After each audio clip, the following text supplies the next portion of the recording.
بسم اللہ الرحمن الرحیم۔ السلام علیکم ورحمۃ اللہ وبرکاتہ۔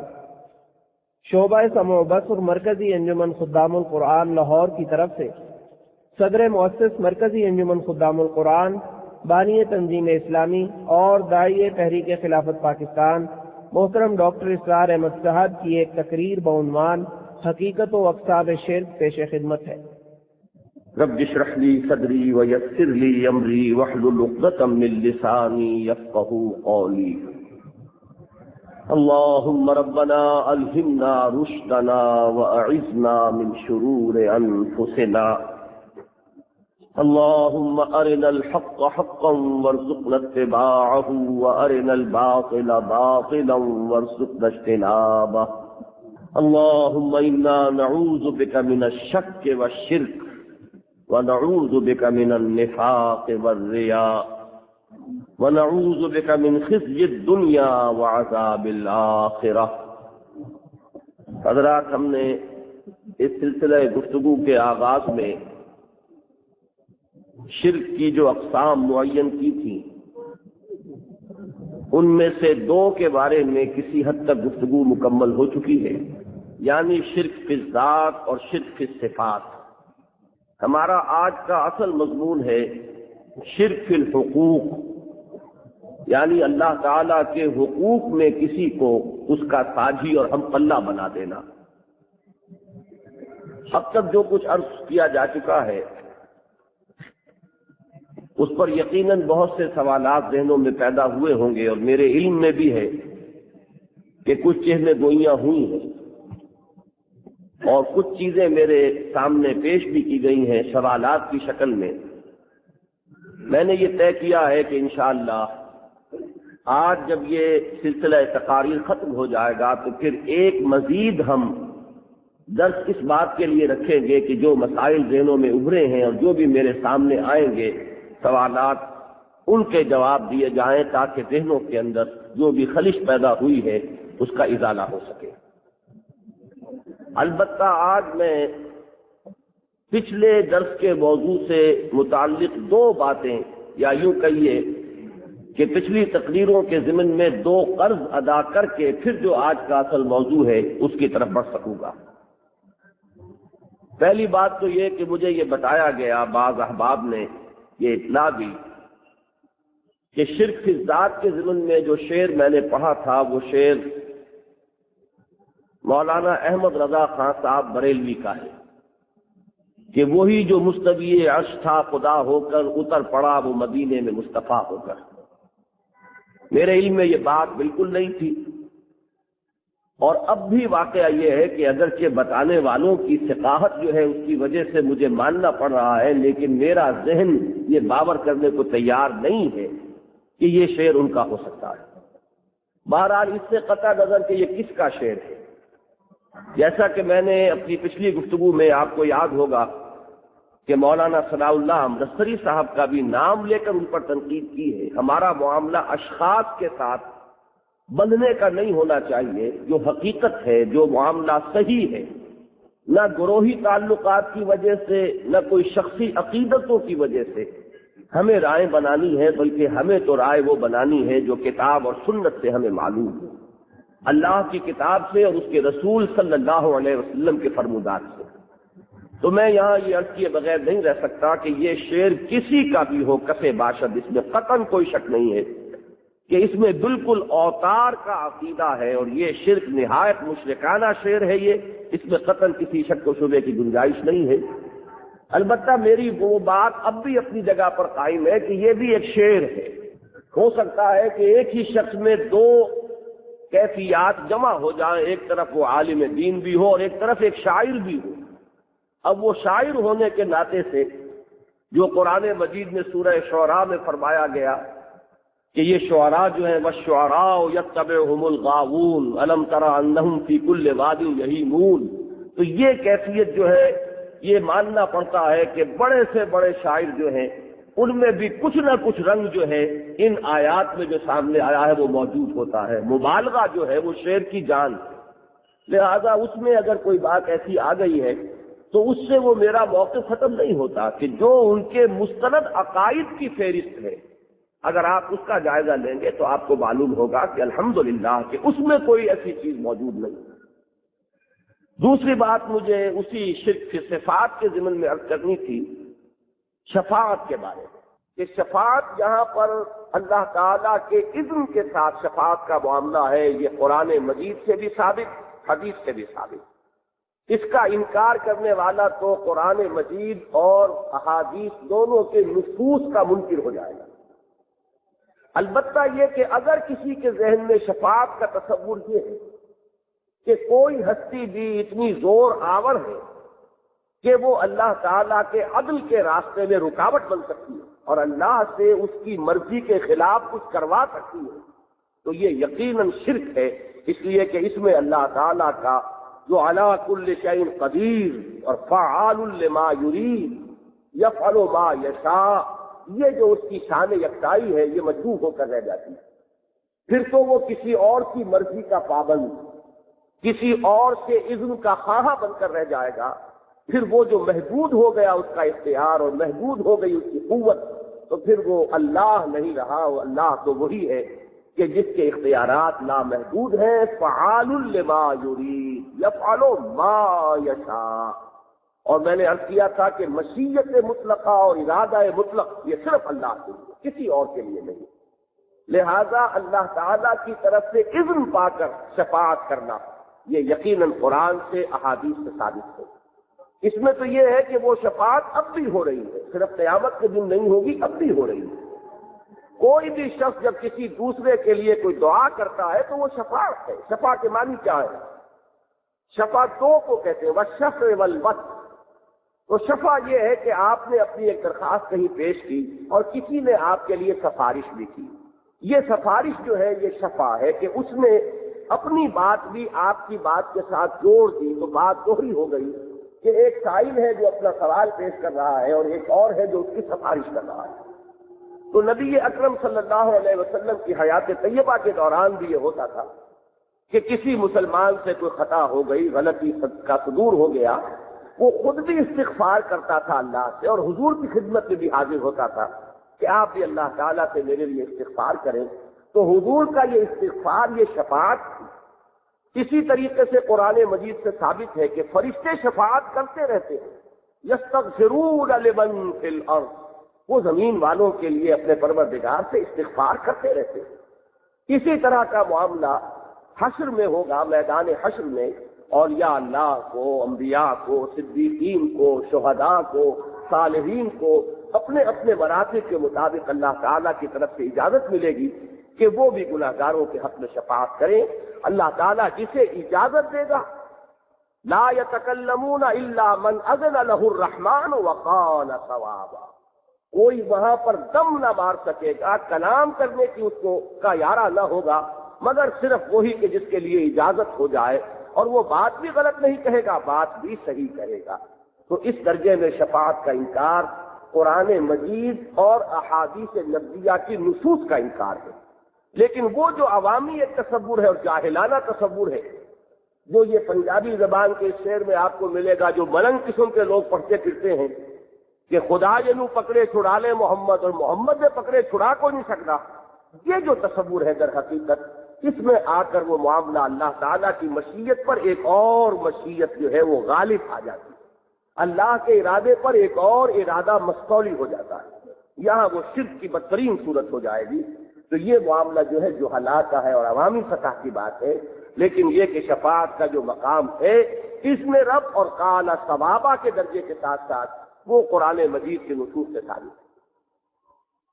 اب آگے چلیے، آج کا جو ہمارا موضوع ہے شرک فی الحقوق، اس کے ضمن میں سب سے پہلی بات جو میں نے اپنی بالکل جو ابتدائی گفتگو تھی اس میں بھی عرض کر دی تھی، وہ یہ کہ یوں اگر ہم اللہ تعالیٰ کے حقوق کو شمار کرنے بیٹھیں تو وہ بے شمار ہو جائیں گے، لیکن ہمارے لیے بڑی آسانی ہے اس میں کہ جیسے کہ وہ کہتے ہیں کہ ہاتھی کے پاؤں میں سب کا پاؤں، اسی طریقے سے اللہ کا ایک حق ایسا ہے کہ جس میں اس کے سارے حقوق آ جاتے ہیں، اور وہ حق ہے عبادت۔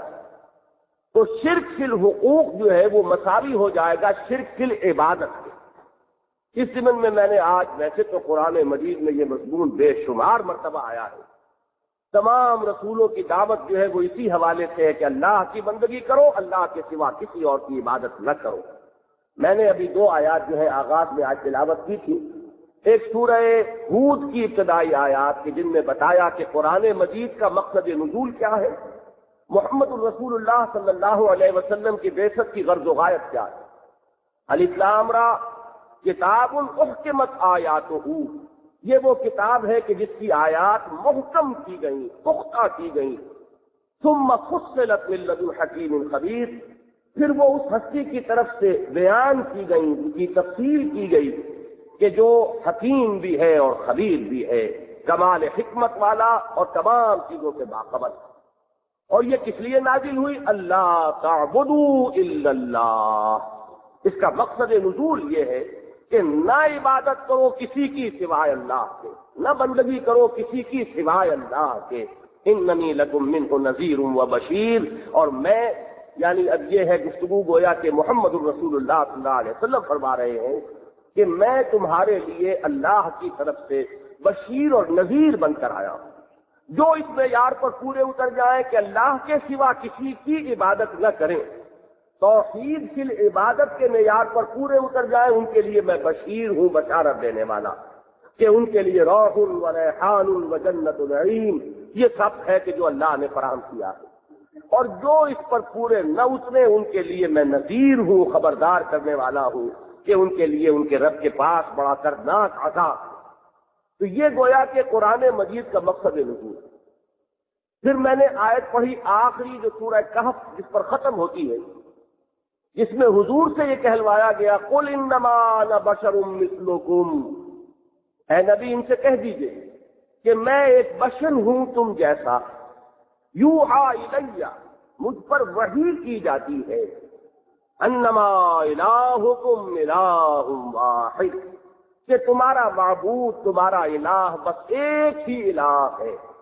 فمن کان یرجو لقاء ربہ، تو جو کوئی بھی امیدوار ہو اپنے رب سے ملاقات کا، فلیعمل عملا صالحا، اسے ایک تو عمل کرنے چاہیے اچھے، دیکھے کہ وہ کیا لے کر اپنے پروردگار کے ساتھ ملاقات کرنے کا خواہش مند ہے، کون سے عمل لے کر پیش ہونا چاہتا ہے اپنے پروردگار کے حضور میں، ولا یشرک بعبادت ربہ احدا، اور دوسرے یہ کہ وہ اس شرط کو پورا کرے کہ وہ اپنے رب کی عبادت میں کسی کو شریک نہ ٹھہرائے۔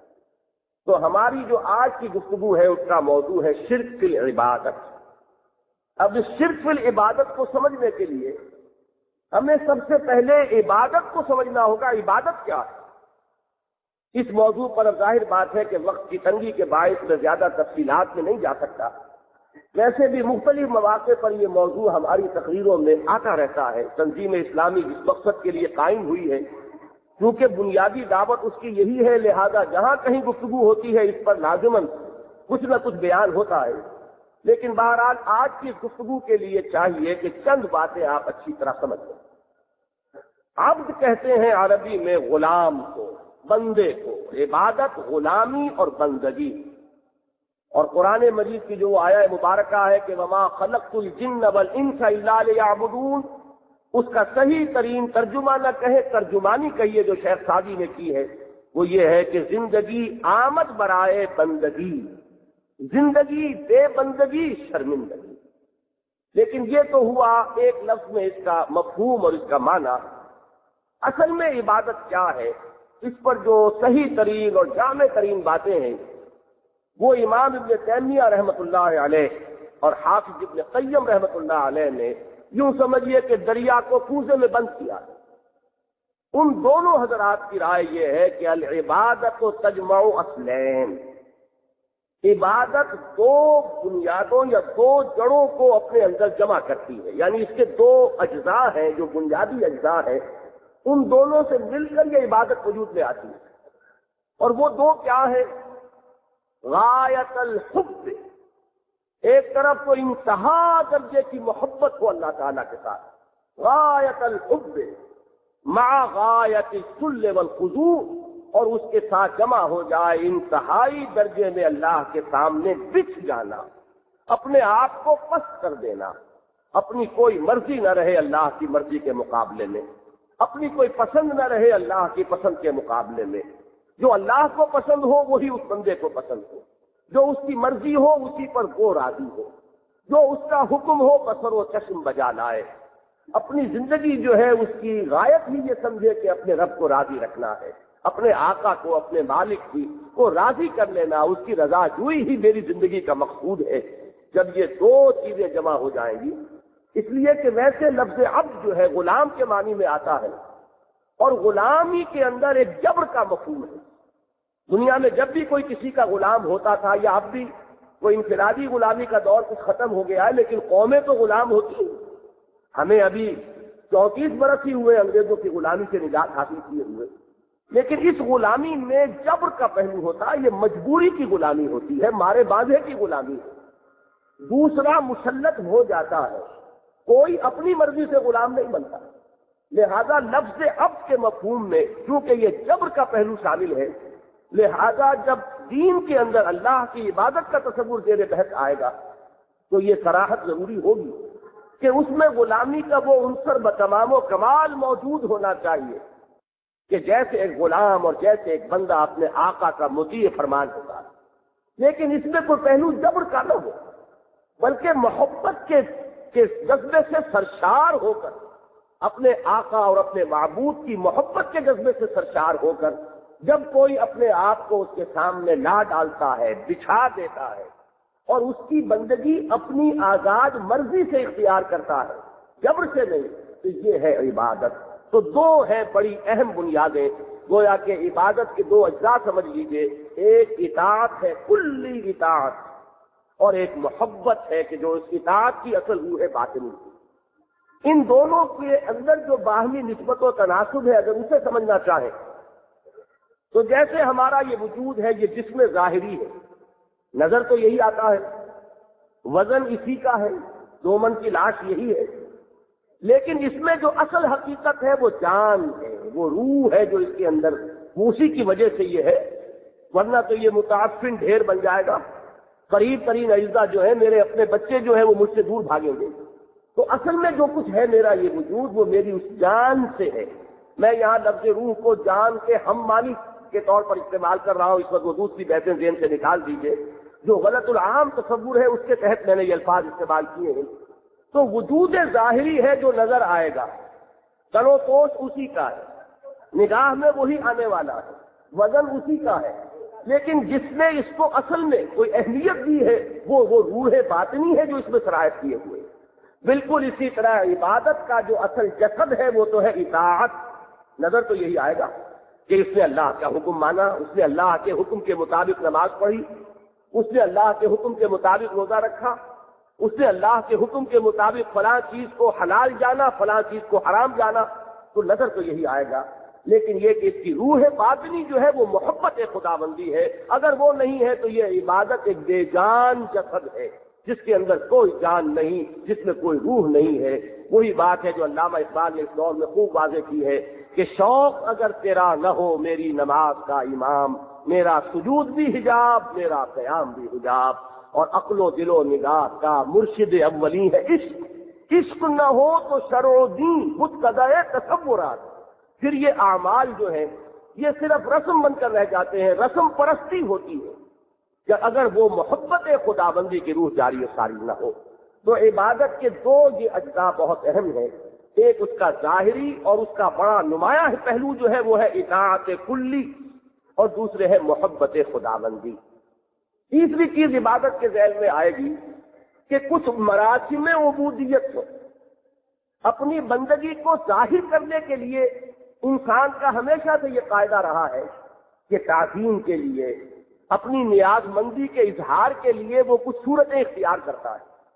مثلا جس کی تعظیم مقصود ہے 10 بستہ اس کے سامنے کھڑا ہوگا، بادشاہوں کے سامنے اسی طرح کھڑا ہوا جاتا ہے، سینہ تان کر نہیں کھڑا ہوا جاتا بلکہ جھک کر کھڑا ہوا جاتا ہے. پھر یہ کہ مزید تعظیم مقصود ہے تو آپ رکوع کرتے ہیں. پھر یہ دنیا میں ہمیشہ رہا ہے جس کی تعظیم کرنی ہے، سورج کی تعظیم مقصود ہے، سورج کے سامنے سرنگو ہو جائیں گے، سر بسجود ہو جائیں گے. تو یہ جو ہے ظاہری اعمال ہیں جس میں کہ اس عبادت کے جذبے کا اظہار ہوتا ہے. اس کو ہم کہیں گے یہ مراسم عبودیت ہے. تو عبادت کے ذیل میں تیسری بحث جو آئے گی وہ مراتب عبودیت، چوتھی بحث آئے گی کہ عبادت میں جو اس کا اصل جوہر ہے، جو اس کا لب لباب ہے، جو اس کا اصل خلاصہ ہے، وہ کیا ہے؟ وہ ہے دعا۔ کسی ہستی کو پکارا جاتا ہے مشکل کشا سمجھ کر، حاجت روا سمجھ کر، تکلیفوں کا دور کرنے والا سمجھ کر، اسے قادر مطلق سمجھتے ہیں تو اسے پکارتے ہیں، اسے سمیع اور بصیر سمجھتے ہیں تو اس کو پکارتے ہیں، یہ سمجھتے ہیں کہ وہ ہماری تکلیفیں رفع کر سکتا ہے تو استغاثہ کرتے ہیں، استدعا کرتے ہیں۔ تو دعا جو ہے حضور نے فرمایا الدعاء هو العبادہ، الدعاء مخ العبادہ، عبادت کا جوہر جو ہے وہ دعا ہے اور دعا ہی اصل عبادت ہے۔ اور آخری بحث پانچویں جو آئے گی عبادت میں وہ یہ ہے کہ کوئی عبادت اللہ کو قبول نہیں ہے جب تک کہ اس میں خلوص اور اخلاص نہ ہو۔ خلوص اور اخلاص کی ضد کیا ہے؟ ریاکاری، دکھانے کے لیے کرنا، لوگوں کو دکھانا۔ کسی کے ساتھ ایک لفظ آتا ہے سمعہ، ریا ہے دکھانا، سمعہ ہے سنانا۔ تو ریا و سمعہ جب آ جائیں گے عبادت میں تو یہاں پر عبادت کی جو اصل شرط ہے قبولیت کی وہ ختم ہو جائے گی۔ چنانچہ قرآن مجید میں اس کو بھی واضح کیا گیا وَمَا أُمِرُوا إِلَّا لِيَعْبُدُوا اللَّهَ مُخْلِصِينَ لَهُ الدِّينَ حُنَفَاءَ، اور انہیں تو حکم اسی بات کا دیا گیا تھا کہ وہ اللہ کی بندگی کریں اس کے لیے خلوص اور اخلاص کے ساتھ، اپنی پوری اطاعت اور غلامی اور دین کو اس کے لیے خالص کرتے ہوئے یکسو ہو کر۔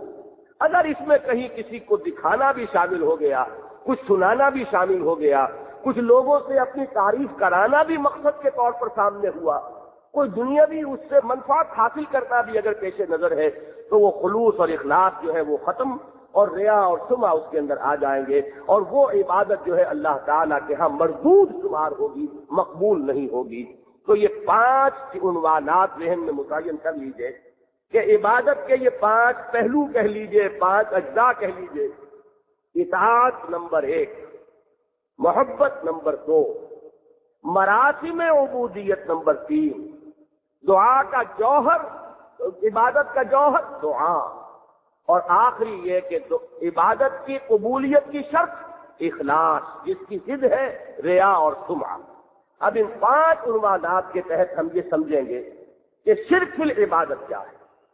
اور میں آج یہ چاہوں گا چونکہ مضمون طویل ہے اور ہمیں 2 گھنٹے میں اس کو سمیٹنا ہے کہ آپ ذرا میرا ساتھ دیجیے اور پورے طور پر توجہ کو مرتکز رکھیے اور بالکل الجبرا کے فارمولوں کی طریقے سے بات سمجھتے جائیے۔ اس میں کچھ اشکالات آپ کے ذہنوں میں لامحالہ آئیں گے کیونکہ یہ مضامین عام طور پر سامنے نہیں آتے۔ ہم نے چند چیزوں کو سمجھا ہوا بس شرک یہی ہے۔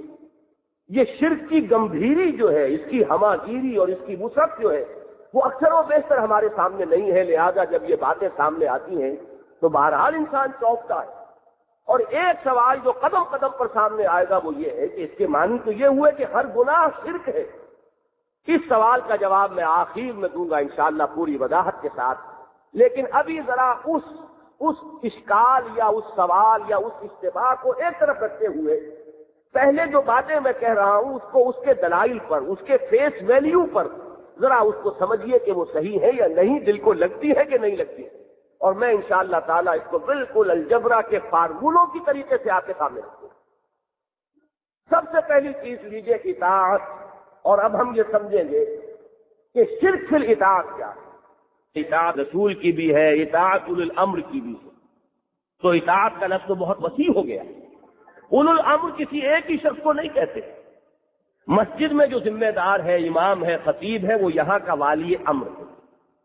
کسی بستی کے اندر جو وہاں بھی سرکاری اعتبار سے جو نظام آپ کا قائم ہے، جو ذمہ دار فرد ہے وہ وہاں والی امر ہے۔ کسی صوبے میں جو گورنر ہے وہ والی امر ہے۔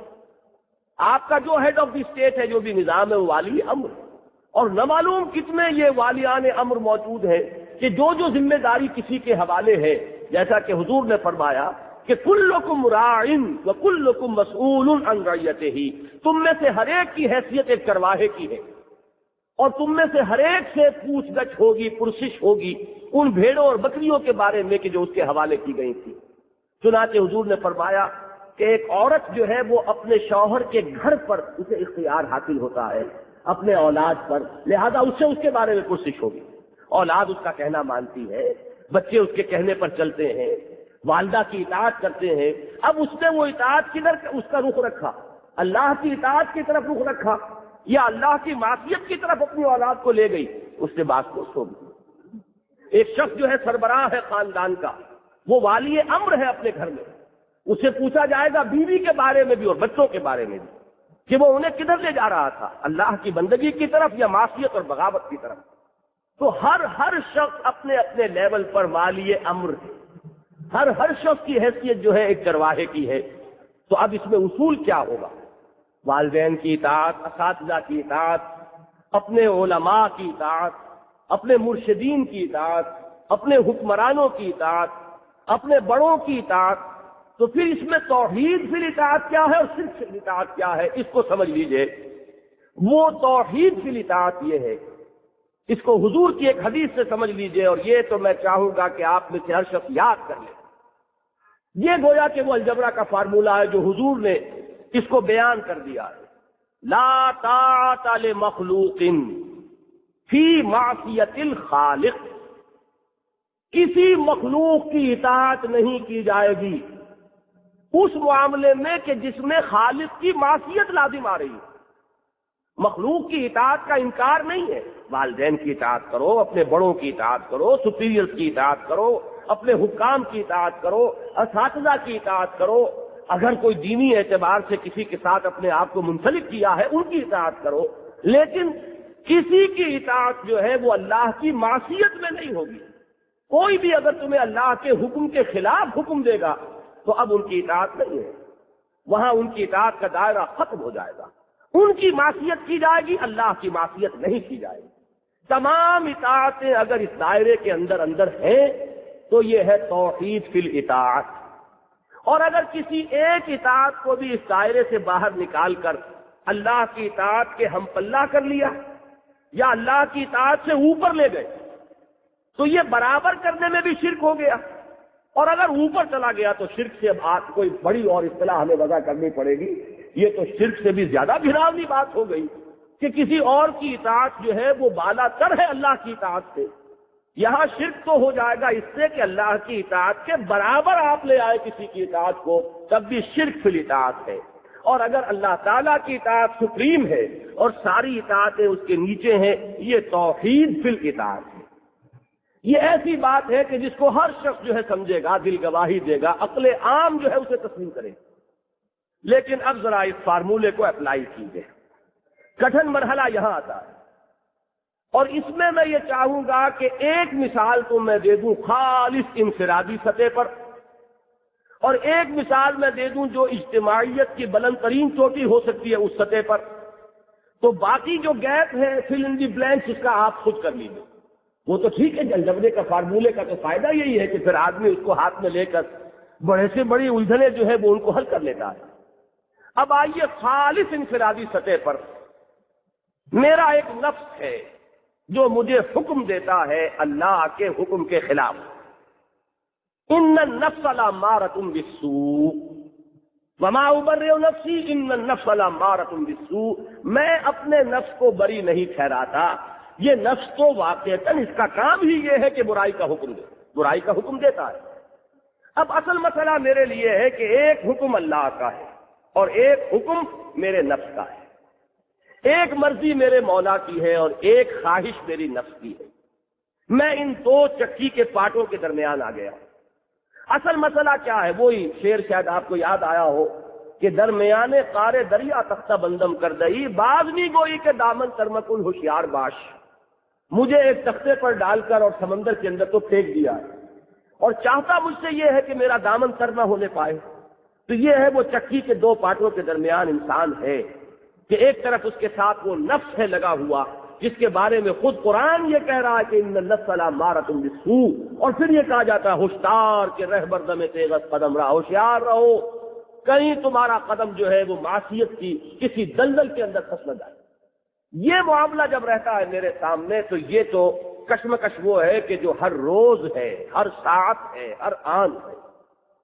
ایک وقت میں نے اذان سن لی ہے اور آواز اس اذان کی آنے کے بعد مجھے معلوم ہو چکا ہے کہ نماز کا بلاوا آ گیا، میرے رب کا حکم یہ ہے کہ میں حاضر ہو جاؤں۔ دوسری طرف میرا نفس ہے جو مجھے کہتا ہے کہ ابھی سو، ابھی آرام کرو، چھوڑو، یہ کیا آواز ہے، کیا مطالبہ ہے، جو میرا تقاضا استراحت کا اس کو پورا کرو۔ اب آپ سوچئے کہ دو اطاعتوں میں سے کس کو مؤخر کیا، کس کو مقدم کیا، کس کو ور رکھا اور کس کو نیچے کر دیا، اسی میں سارا فیصلہ ہے۔ وہ مقدم اور مؤخر جو ہے، جو بھی انسان نے جس چیز کو مقدم کر دیا اور جس چیز کو مؤخر کر دیا، بما قدم و اخر، یہی ہے سارا کا سارا معاملہ کہ جو انسان کو ہر لحظہ طے کرنا پڑتا ہے۔ بتوں سے تجھ کو امید ہے، خدا سے نو امیدی، مجھے بتا تو صحیح اور کافری کیا ہے، شرک اور کس بلا کا نام ہے، شرک کسے کہتے ہیں؟ شرک فی الاطاعت اگر کسی شے کا نام ہے تو وہ اس کے سوا اور کیا ہے کہ یہاں نفس کو اللہ کی برابر کر دیا، بلکہ اس سے اوپر لے گئے۔ اللہ کا حکم جو ہے وہ تابع ہو گیا ہے نفس کی خواہش کے، یہی شرک ہے۔ اب اس میں اگر آپ سند لینا چاہیں تو قرآن مجید میں دو جگہ یہ مضمون آیا ہے، ارأیت من اتخذ الہہ ہواہ، کیا آپ نے غور کیا اس شخص کی حالت پر جس نے اپنی خواہش نفس کو اپنا الہ بنا لیا ہے، معبود بنا لیا ہے؟ دیکھیے قرآن مجید اپنے مطالب اور مفاہیم میں اتنا واضح، کتاب مبین ہے جو اصطلاح ہمارے کلمہ طیبہ میں لا الہ الا اللہ، یہی ہے نقطہ آغاز۔ اسلام میں داخلے کا شاہدرہ یہی تو ہے، جیسے لاہور میں آنے کے لیے شاہدرہ سے گزرنا پڑتا ہے آپ کو، تو اسلام کا شاہدرہ کیا ہے؟ اسلام کا شاہدرہ کلمہ لا الہ الا اللہ محمد الرسول اللہ۔ اس میں جو الہ کا لفظ آیا وہ اس آیت میں، افرأیت من اتخذ الہہ ہواہ، آپ نے دیکھا اس شخص کو جس نے اپنی خواہش نفس کو، ہوائے نفس کو اپنا الہ بنایا ہوا ہے، کہہ رہا ہے زبان سے لا الہ الا اللہ، حالانکہ اس کا اپنا نفس، اس کی اپنی خواہش جو ہے وہ الہ بنی ہوئی ہے۔ مغالطہ یہ ہو جاتا ہے، ہم سمجھتے ہیں الہ وہی ہے جس کے آگے ہاتھ جوڑ کر آدمی کھڑا ہو، الہ وہی ہے جس کے سامنے سجدہ کیا جا رہا ہو، دنڈوت کی جائے، کوئی چڑھاوا چڑھایا جائے، وہی الہ ہے۔ قبروں پر چڑھاوے چڑھائے جائے تو ہماری رگے توحیدی جو ہے وہ پھڑک اٹھتی ہے کہ یہ تو شرک ہو رہا ہے اور یہ تو کفر ہو رہا ہے۔ لیکن ہم اپنے نفس کے گلے میں جو ہار ڈالتے رہتے ہیں اور اپنے نفس کے اندر جو، اپنے وجود کے اندر ہی اندر اپنے نفس کے آگے جو دست بستہ کھڑے رہتے ہیں، یہ نظر نہیں آتا۔ صرف یہ ہے کہ یہ ہماری نگاہوں کے سامنے نہیں ہے، لیکن اس سے دھوکہ نہ کھائیے۔ جیسے وہ الہ اور معبود ہے، وہ بت کے جس کو سجدہ کیا جا رہا ہے، ویسے ہی یہ نفس الہ اور معبود ہے، اور وہ بھی مطالبہ کرتا ہے کہ میری مرضی چلے گی، میں نہیں جانتا اللہ کا حکم کیا ہے۔ بالکل وہی انداز ہے کہ جو فرعون نے کہا تھا کہ میں نہیں جانتا اپنے سوا کوئی تمہارے لیے الہ۔ اے موسیٰ، یہ تم کس کا نام لے رہے ہو؟ میں مالک ہوں مصر کا، میرا حکم یہاں پر چلے گا، میں نہیں جانتا کہ کوئی اور الہ ہے تمہارا۔ اور مولانا روم جو ترجمان حقیقت ہے، جن کے بارے میں صحیح کہا گیا ہے ان کی مثنوی کے بارے میں، اگرچہ مبالغہ، پھر چونکہ شاعری ہے مبالغہ تو ہوگا، مثنوی مولوی مانوی ہست قرآن در زبان پہلوی، مبالغہ تو ہے، قرآن کے ہم پلہ تو کوئی چیز نہیں ہو سکتی، لیکن اس معنی میں کہا گیا کہ قرآنی مضامین کو انہوں نے بہت خوبصورتی سے بیان کیا ہے۔ تو بڑا پیارا شعر ہے کہ نفس ماں ہم کم طرف فرعون نیز، لیکن ایراون نیز، میرا نفس بھی فرعون سے کم نہیں ہے، جو اس نے کہا تھا وہی یہ نفس کہتا رہتا ہے۔ میں نہیں جانتا کسی اللہ کو، میں نہیں جانتا اس کے کسی حلال اور حرام کو، میں نہیں تسلیم کرتا اس کے کسی حکم کو، میری مرضی چلے گی اور تمہیں ماننی پڑے گی، تمہیں میرے حکم کے سامنے سر جھکانا ہوگا۔ بس یہ زبان سے میں اس لیے نہیں کہتا کہ میرے پاس فوج نہیں، لاؤ لشکر نہیں، فرعون کے پاس لاؤ لشکر بھی تھا، بہت بڑا تخت تھا اس کا حکومت کا، لہذا اس نے زبان سے بھی کہہ دیا تھا کہ انا ربکم الاعلی، میں یہ تو نہیں کہہ سکتا درویش ہوں، لیکن یہ کہ نفس میرا یہی کہتا ہے، اندر سے یہی صدا ہے میرے بھی کہ نفس ماں ہم کم طرف فرعون نیز، لیکن ایراون نیز، اس کے پاس بڑی مدد تھی، بڑا لاؤ لشکر تھا، لہذا اس نے زبان سے بھی کہہ دیا میرے پاس کچھ نہیں، لہذا میں کہتا نہیں ہوں، حقیقت نہیں۔ ایک بات تو یہ جان لیجئے، میں نے کہا تھا سوال اٹھے کے دن، اس کے معنی تو یہ ہے کہ ایک نماز اگر آپ نے چھوڑ دی تو یہ تو شرک ہو گیا۔ اذان آپ نے سنی، کوئی عذر ہے نہیں، صرف نفس کی استراحت کی خواہش کی وجہ سے آپ نماز نہیں پڑھ رہے تو شرک ہو گیا۔ یہ سوالات میں نے کہا تھا کہ آپ ایک طرف جمع کرتے جائیے، بعد میں اس کی ایک وضاحت ہو جائے گی، لیکن اس وقت وہ ان جو دلائل میں دے رہا ہوں ان کو سمجھیے۔ آیا عقلاً درست ہے، نقلاً درست ہے؟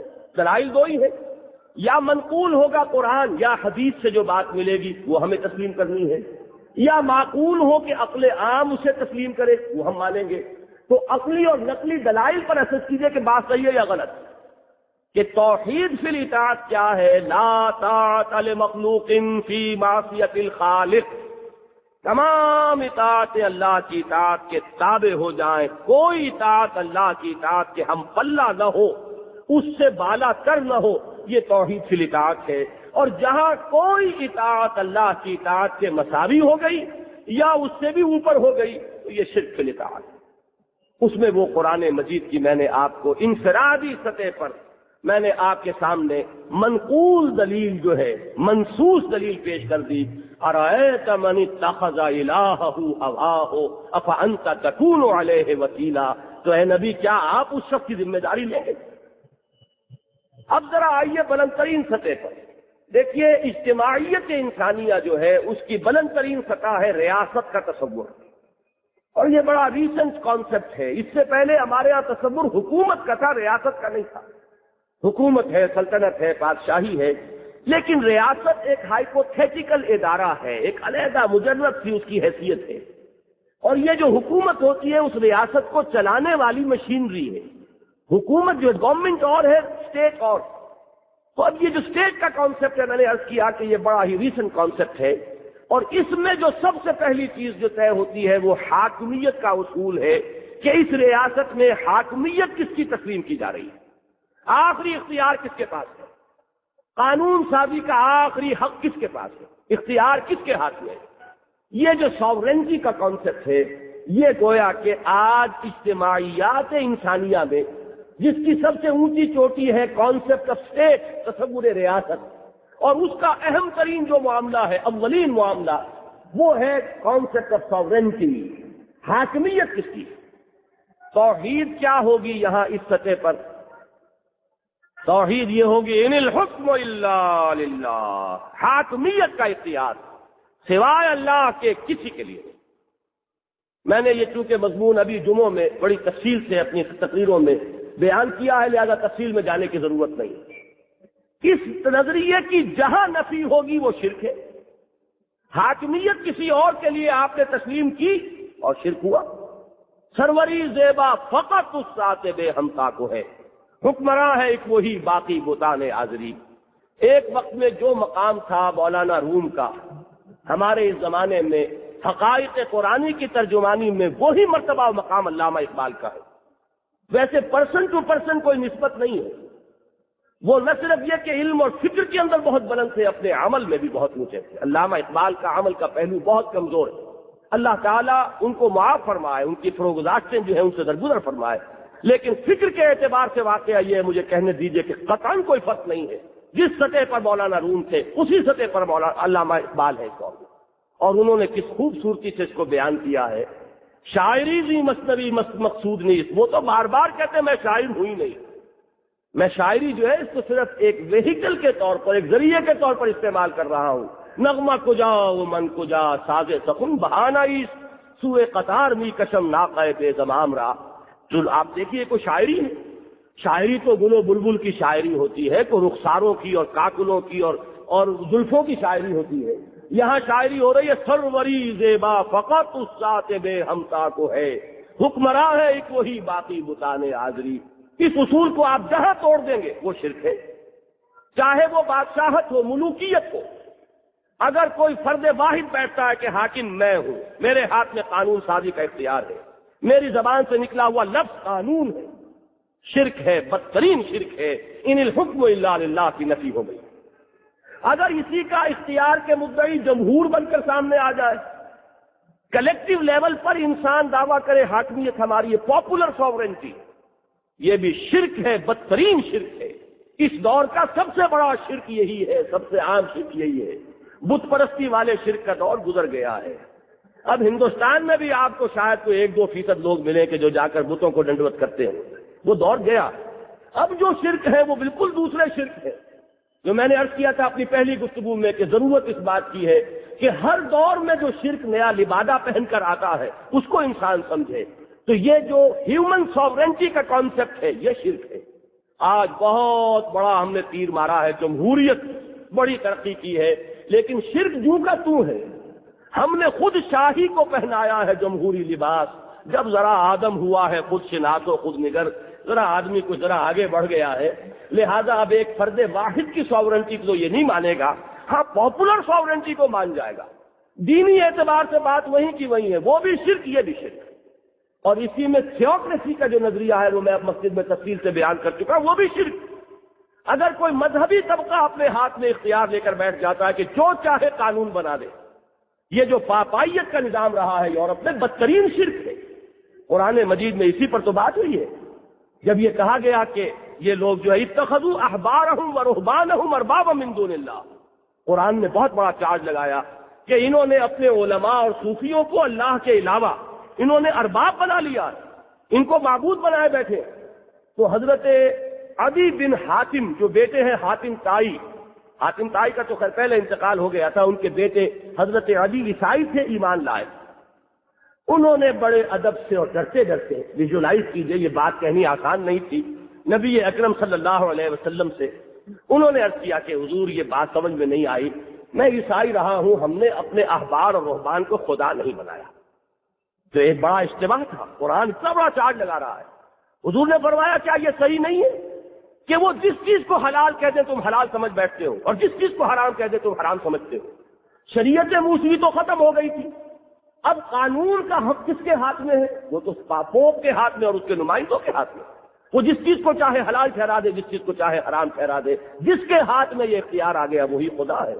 اتخذوا احبارهم ورهبانهم اربابا من دون اللہ, انہوں نے اپنے احبار اور رہبان کو ارباب من دون اللہ بنایا ہوا ہے.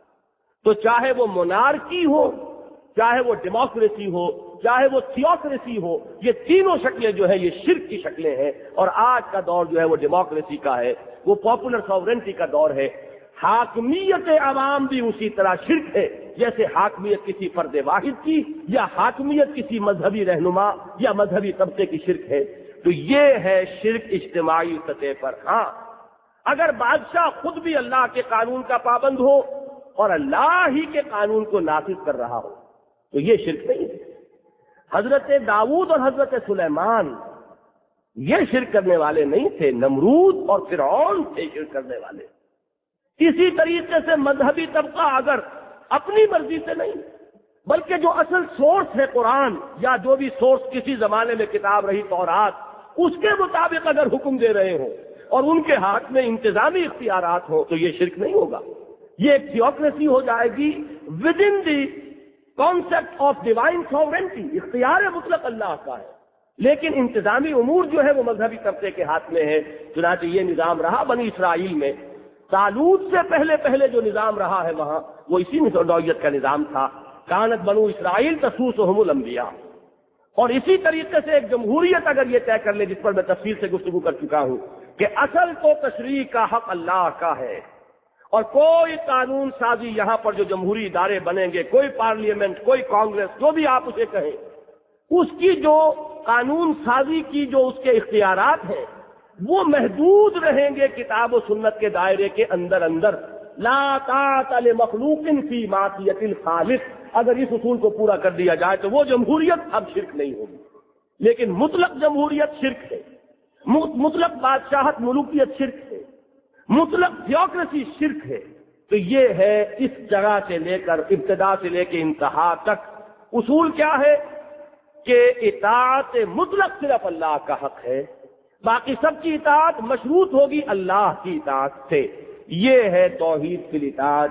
اور اس کو جہاں بھی آپ مجروح کر دیں گے وہ شرک کی کوئی شکل بن جائے گی, چاہے وہ خالص انفرادی سطح پر نفس پرستی ہو یا اجتماعی سطح پر وہ کوئی بھی تصور ہو حاکمیت غیر اللہ کا, اللہ کے سوا کسی اور کی حاکمیت کا تصور, وہ شرک ہو جائے گا. اب اس کے درمیان میں جتنے بھی ہو سکتے ہیں مدارج اور مراتب, جب آپ نے اول و آخر کو سمجھ لیا تو پھر مشکل نہیں ہے کہ آپ اس کے اندر اب مزید جو ہے رنگ اس خاکے کے اندر آپ بھر سکتے ہیں. اب آئیے دوسری چیز, میں نے عرض کیا تھا کہ عبادت کی روح جو ہے وہ محبت ہے. شرک فی المحبت کیا ہے اور توحید فی المحبت کیا ہے، اس کو جان لیجئے. اس موضوع پر قرآن مجید میں سورہ بقرہ کا جو 20واں رکوع ہے وہ کلائمیکس ہے. وَمِنَ النَّاسِ مَن يَتَّخِذُ مِن دُونِ اللَّهِ أَندَادًا يُحِبُّونَهُمْ كَحُبِّ اللَّهِ وَالَّذِينَ آمَنُوا أَشَدُّ حُبًّا لِلَّهِ. یہاں شرک فی المحبت کا ذکر بھی آ گیا اور توحید فی المحبت کا بیان بھی ہو گیا. لوگوں میں سے کچھ ایسے بھی ہیں جو اللہ کے سوا کچھ ہستیوں کو اس کا مد مقابل بنا لیتے ہیں کہ اس سے ایسی محبت کرتے ہیں جیسی اللہ سے. یعنی اگر کوئی ہستی، کوئی ادارہ، یا وہ پرسن ہوگا یا انسٹیٹیوشن ہوگا، کوئی شخص یا کوئی ادارہ اگر اتنا ہی محبوب ہو جائے جتنا اللہ محبوب ہے تو یہ شرک فی المحبت ہے. وہی جیسے اطاعت میں مساوی اگر ہو گیا تو شرک فی الاطاعت ہے. اطاعت اگر غالب اللہ کی ہے، اس کے تابع اطاعت ہے تو یہ توحید ہے. اسی طرح محبت کے اندر توحید کیا ہے؟ والذین آمنوا اشد حبا للہ. جو لوگ واقعتاً ایمان والے ہیں وہ سب سے زیادہ سخت ہے اللہ کی محبت میں. ساری محبتوں پر غالب محبت اللہ. حضرت ابراہیم کا اصل امتحان کیا تھا؟ وہ سارے امتحانات جو ہے ان میں سے وہ پاس ہو گئے تھے. والدین کی محبت کو انہوں نے اللہ کی محبت پر قربان کر دیا. والدین کے گھر کو چھوڑ دیا توحید کے لیے. اپنی قوم کی محبت کو اللہ کی محبت پر قربان کر دیا. وطن کی محبت کو اللہ کی محبت پر قربان کر دیا، چھوڑ دیا. انی مہاجر الی ربی سیہدین، میں تو انی ذاہب الی ربی سیہدین، میں تو اب اپنے رب کی طرف جا رہا ہوں، اپنے وطن کو خیر بات دے رہا ہوں. آخری محبت بیٹے کی محبت. بیٹا کیسا؟ اکلوتا بیٹا. کس عمر میں ملا ہے؟ 87 برس کی عمر میں دعائیں مانگ مانگ کر ملا ہے وہ بیٹا. اور انتہائی جو حلیم الطبع بیٹا ہے، جس کے روئے روئے سے سعادت مندی اور نیکی جو ہے پھوٹ رہی ہے. کتنی محبت ابراہیم کے دل میں ہوگی اس کی. اب دیکھا کہ یہ محبت کہیں ہماری محبت سے بالا تر تو نہیں ہو گئی. یہ آخری امتحان ہے. اسے بھی اگر ہمارے لیے ہمارے حکم کے تحت ذبح کر سکتے ہو تب تو تم واقعتاً موحد فی المحبت ہو گئے. اللہ کی محبت میں توحید کا مقام تم نے حاصل کر لیا. اور اگر یہاں فیل ہو گئے تو معلوم ہوا کہ ایک محبت ایسی ہے جو اللہ کی محبت کے برابر بیٹھی ہے دل کے سنگھاسن پر. دل میں جو تخت ہے محبت کا اس میں برابر ہے اللہ کے، یا اللہ سے بھی بالا تر محبت ہو گئی ہے. اگر یہ ہو جائے تو جان لو کہ توحید کے امتحان میں فیل ہو گئے. یہ آخری امتحان تھا محبت کا جو حضرت ابراہیم نے پاس کیا، اور محبت اکلوتے بیٹے کی محبت. یہ ہے توحید فی المحبت. اور شرک فی المحبت کے لیے بھی ایک آیت سن لیجئے. ویسے تو یہاں آ گئی ہے وہ بات.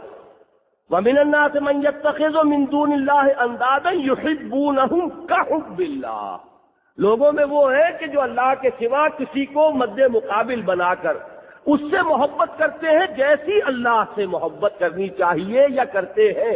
كَحُبِّ اللَّهِ وَالَّذِينَ آمَنُوا أَشَدُّ حُبًّا لِلَّهِ. تو شرک فی المحبت بھی اس میں بیان ہو گیا، توحید فی المحبت بھی. لیکن ذرا ایک آیت اور سن لیجئے، بات واضح ہو جائے گی. جیسے اطاعت اللہ کی، اطاعت اس کے رسول کی، محبت اللہ کی اور محبت اللہ کے بعد اس کے رسول کی صلی اللہ علیہ وسلم.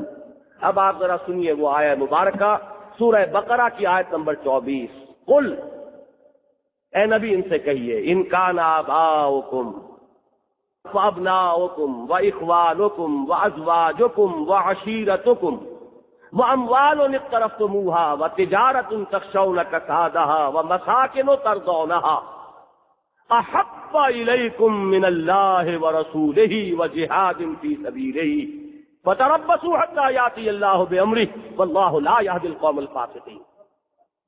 اے نبی ان سے کہہ دیجئے، اگر تمہیں اپنے باپ، اپنے بیٹے، اپنے بھائی، اپنی بیویاں، اپنے رشتہ دار، اپنے وہ مال جو تم نے بڑے جمع کیے ہیں محنت سے، اور اپنے وہ کاروبار جو بڑی محنت سے جمائے ہیں اور ان کی کساد بازاری کا تمہیں خوف رہتا ہے، اور اپنی بلڈنگیں اور مکانات جو بڑے شوق سے اور بڑے ارمانوں سے تم نے بنائے ہیں اور ان کو سجاتے رہتے ہو، ان سے بڑی محبت ہے. یہ 8 چیزیں زیادہ محبوب ہیں اللہ سے اور اس کے رسول سے اور اس کی راہ میں جہاد کرنے سے. تو جاؤ، دفع ہو جاؤ. فتربصوا، جاؤ انتظار کرو. یہ بالکل اس کا جو مفہوم ہوگا جاؤ دفع ہو جاؤ. واللہ لا یہدی القوم الفاسقین، اللہ ایسے فاسقوں کو ہدایت نہیں دیتا، اس لیے کہ مشرک ہے. یہ شرک فی المحبت کے اندر مبتلا ہے.